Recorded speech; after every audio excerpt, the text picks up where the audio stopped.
want you to turn to the book of Numbers, the 13th chapter. Look at the 32nd verse. It reads, "And they spread among the Israelites a bad report about the land that they had explored.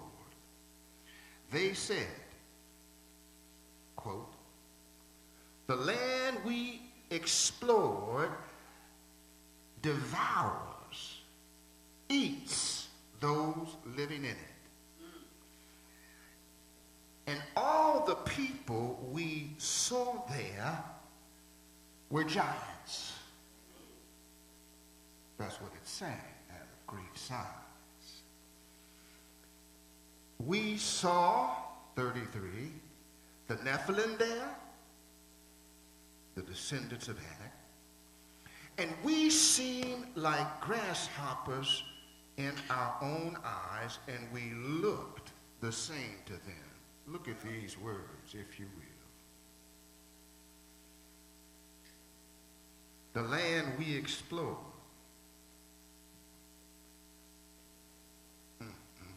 devours those living in it.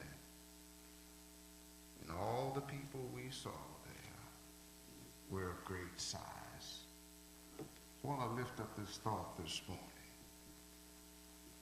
What's occupying your promised land?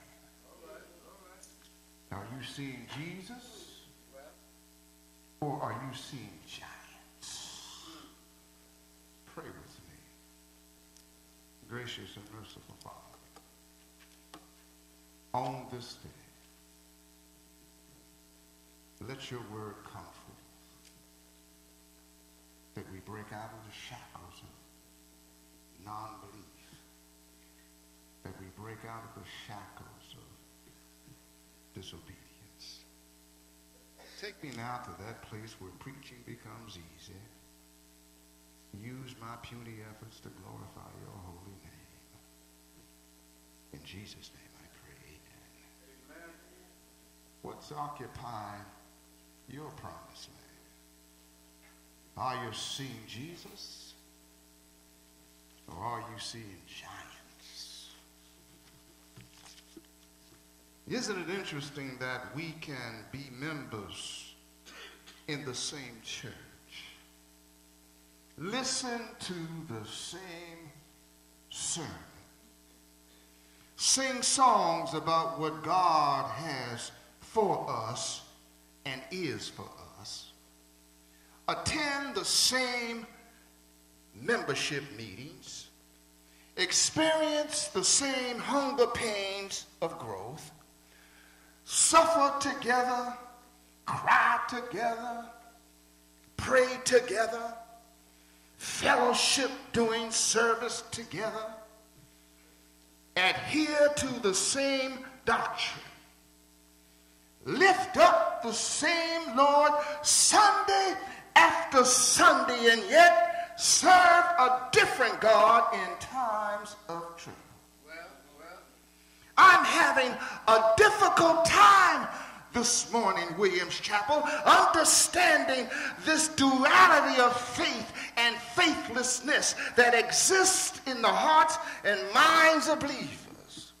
What is it that keeps us from being on one accord long enough to take advantage of what God has asked us to do to fulfill his promise to us?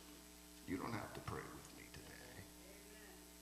Why is it that other churches in our community, the Baptist this, the missionary that, the God of glory, the house of pain, why is it that other churches seem to flourish with hundreds of members, offering varied and sundry ministries, and others can't seem to break the 20-20 curse? That is, for every 2 members willing to do the work, there are always 10 who complain about the difficulty of the task. What is it about the promised land that seemed to include some and exclude others? Our text this morning tells us why. You see, it's a fact that all 12 spies were in the promised land because the text tells us we went to the land. Stay with me on this one. We know it was the right place because the text reads, where you sent us. We know that this place, this promised land was bountiful because the text tells us, and this is its fruit. We also know that it was meant to be a shared experience because the text says all of the people whom we saw. You see, if you're looking to expand your territory, you're going to need a God big enough to fill it. Desire alone is not faith.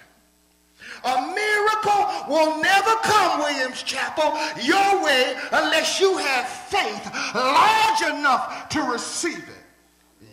You can look at me funny, but I'm going to tell you today, I'm tired. I'm tired of begging. I'm tired of whining to get people to do what it is that you're obligated to do. Desire's not faith. Look at the text. It tells us 2 men saw God, but 10 saw giants. 2 saw victory. 10 saw defeat. 2 saw salvation. And 10 saw solitary. 2 saw land to be possessed, while 10 saw land that needed to be conquered. 2 saw an inheritance, and 10 saw a beat down. I'm tired of dealing with folk that can't get up to get out. So it is that I ask you today, what is it that's keeping you from occupying your promised land? You see, I'm convinced that some of us are seeing Jesus, while the majority of us are seeing giants. I'm confused. Those other churches started out small, but now they have thriving ministries. Why have we been relegated to night raids to steal produce when God has been trying to tell this church all along that the orchards belong to you? You don't have to steal from them. They belong to you. Do the work. What's occupying your promised land? First of all, we have to realize something. We need to understand that the expression "a promised land" meant in days of antiquity, it is a phrase of hope and expectation and not really a reference to a physical topography. The Israelites were talking about this promised land while they were held captive in Egypt. You see, Canaan became the object to fulfill that expectation because people who had been a wandering ragtag group of slaves all of their life with nothing to call their own lived and had to live with the hope and expectation of having someplace that one day they could call their own. It was like the freedom during slavery. One day you knew back then when folk died of the martyrdom in slavery that all we wanted was to be in a land that we could be equal.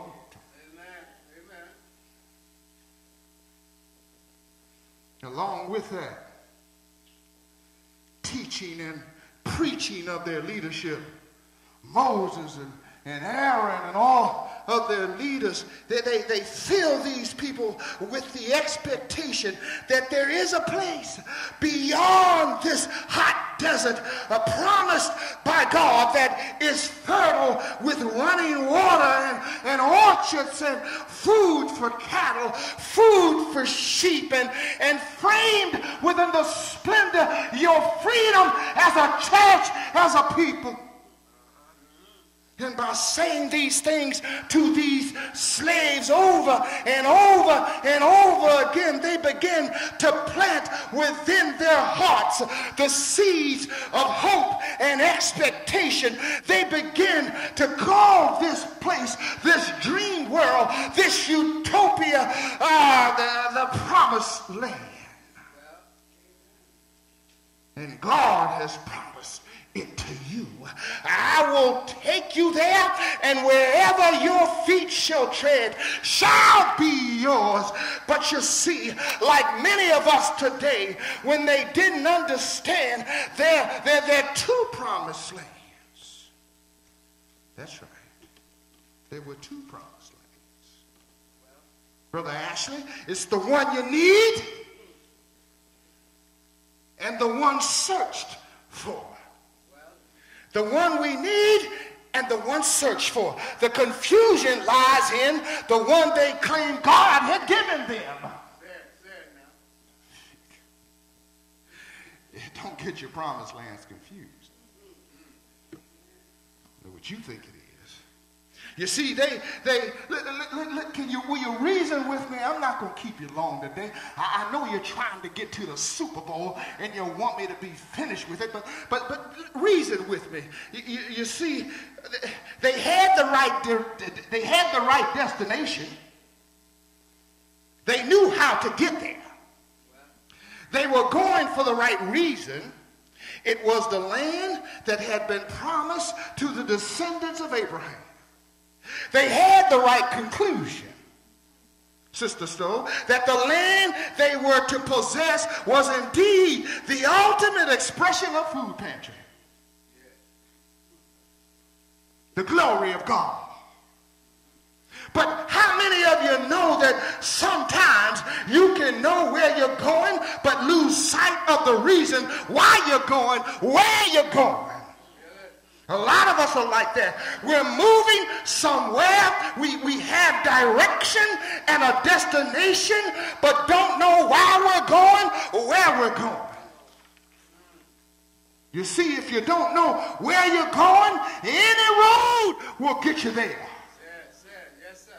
You see, I'm convinced that on Sunday, some of us are seeing Jesus, while the most of us are seeing giants.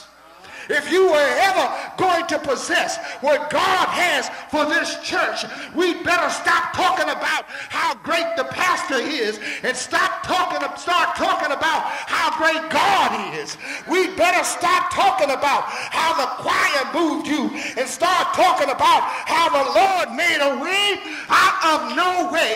We need to stop hating on the televangelists and large churches and start answering some of the invitations that they're sending out for us to fellowship with them. Yes, sir. We need to stop gossiping about each other and start gossiping about Jesus. As connectional and district officers, pastors and ministers, missionaries and educators, ushers and stewards, church sextons and church mites, what's occupying your promised land? When you leave here on Sunday, what's in your report? What are you telling people you see? What are you telling people Sister Evelyn, what are you telling them that you experienced? I'm concerned because someone's life is depending on your report. Someone here today is looking good on the outside, but on the inside, they're barely holding on, and they're waiting on a good report.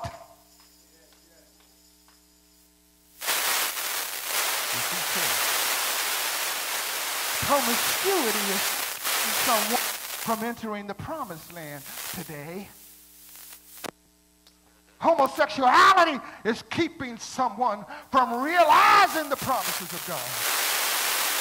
Addiction is keeping someone from coming to church, and they're all waiting on your report when you leave here. There are more black men in jail today than there are in college and the church combined. What's in your report? Breast cancer and AIDS are still ravaging Africa and the world. What are you telling people?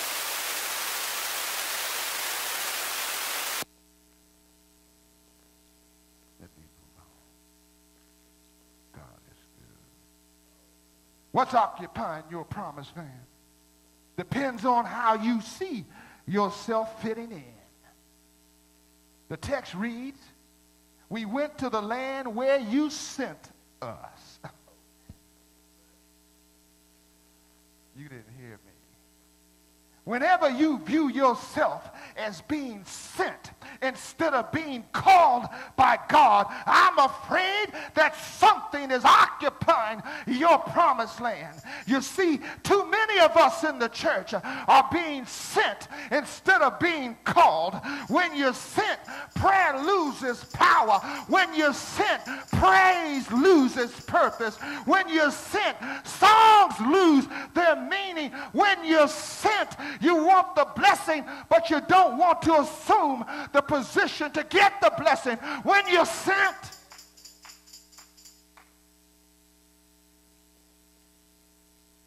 you see, the Israelites failed in their understanding that they were called to bondage, not sent.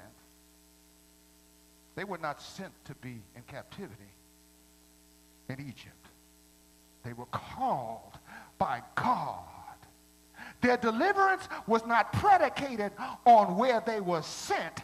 It was predicated on where they were called. They were called to Egypt in preparation for something greater than just the enjoyment of the promised land. The Passover, the shedding of the blood, the crossing of the Red Sea, all would have been useless if it hadn't led to a place of spiritual rest in a place called Canaan. For it would be there that they would find redemption and salvation. You weren't sent to Williams Chapel. You were called to Williams Chapel. And if you leave here before God gives you what he has for you, I'm afraid you're going to take the same mess from here and cross-pollinate it somewhere else.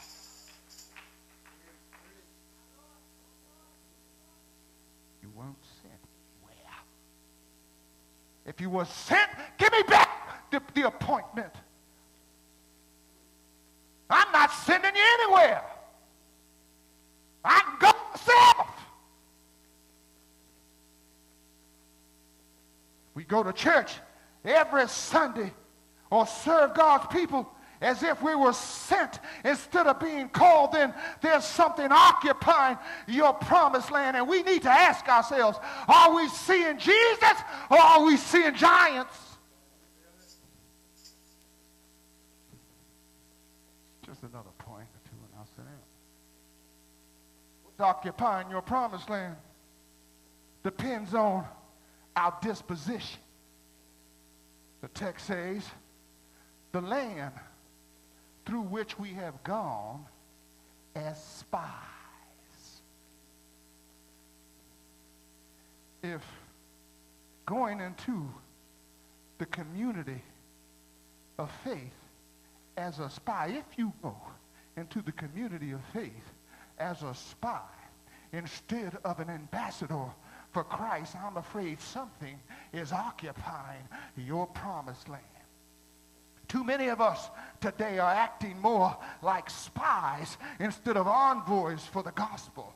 If we're not engaging the community on all levels, this includes church and community leaders, politicians and gangbangers. If you're willing to go beyond the walls of this church, you're not evangelizing if you go as a spy. You're setting up surveillance.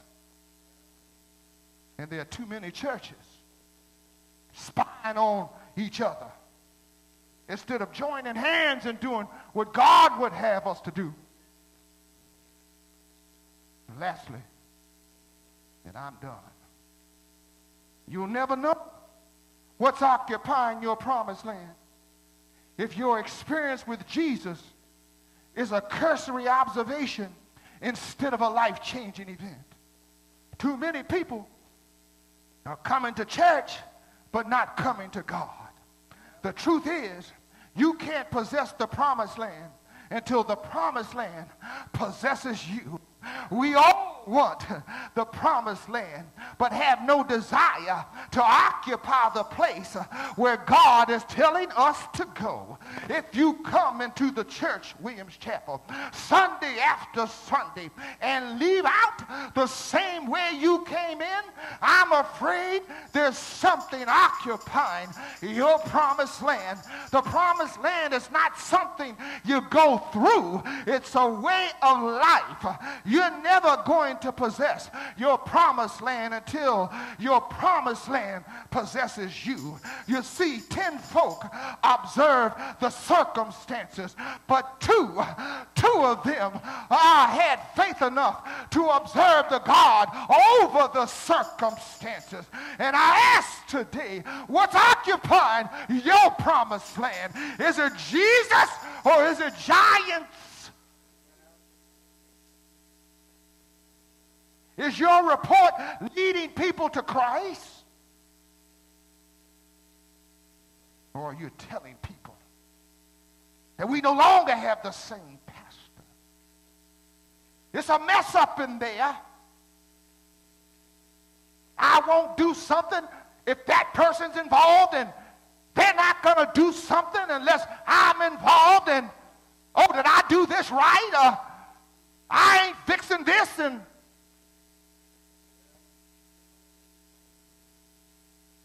what's occupying your promised land? What are you telling people? Your report leading people to Christ. The text said, listen to this. The text said on this business of I don't like you either. Listen to this. The text said that the Amalekites, the Amalekites dwelled in the land. They stayed over there. The Hittites had this little place over here. The Jebusites lived to the north, and the Amorites dwelled in the mountains, and the Canaanites lived back down by the sea. You see, what the text is telling us is you can never have a promised land all to yourself unless it's a promised land that's shared by others. I don't care what you think of me. You're going to have to deal with it. And a promised land can never be a promised land for you and you alone. It's got to be a shared experience. One thing for certain, church, whatever promised land you're striving to get to, rest assured there are going to be giants in it. There will always be a bigger, better church. There will always be bigger or better neighbors. Some you like and some you don't like. There always are going to be liquor stores in the community. There are always going to be homeless shelters, gangbangers, Jehovah's Witnesses. We're going to have to make some adjustments, Williams Chapel, and understand that giants need Jesus too. But I've got good news for you today. God said, wherever you plant your feet is your promised land. All you've got to do is be a good neighbor, and God will grow call your Canaan. You don't have to live in it, because by God's grace and mercy, it lives in you. There's a 600-pound gorilla in every church that ties with us, prays with us, fellowships with us, and in many cases sing better than we do. But you're going to have to know something, church. You're going to have to get along with this gorilla, because it ain't going anywhere.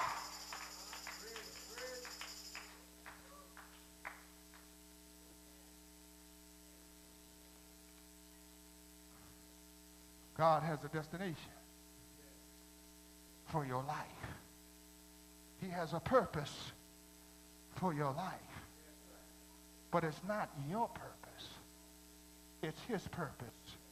And in closing, when Satan asks you, what's occupying your promised land? Show him the fruit. Show him the grapes. Show him the grapes of your commitment. Show him the grapes that God lives. Show him the grapes of your faith. Tell him you've been redeemed. Tell him salvation is yours. But don't eat the evidence. The grapes were not meant for consumption. They were meant to be the evidence of God's grace and mercy. When the promised land possesses you, there'll be overabundance in this house, prosperity in this house, peace in this house, salvation in this house, joy in this house, grace in this house. Tell non-believers when you walk up on them outside, show them the fruit. Say, this is the evidence that God promised to give us. Because he never lies. He never lies.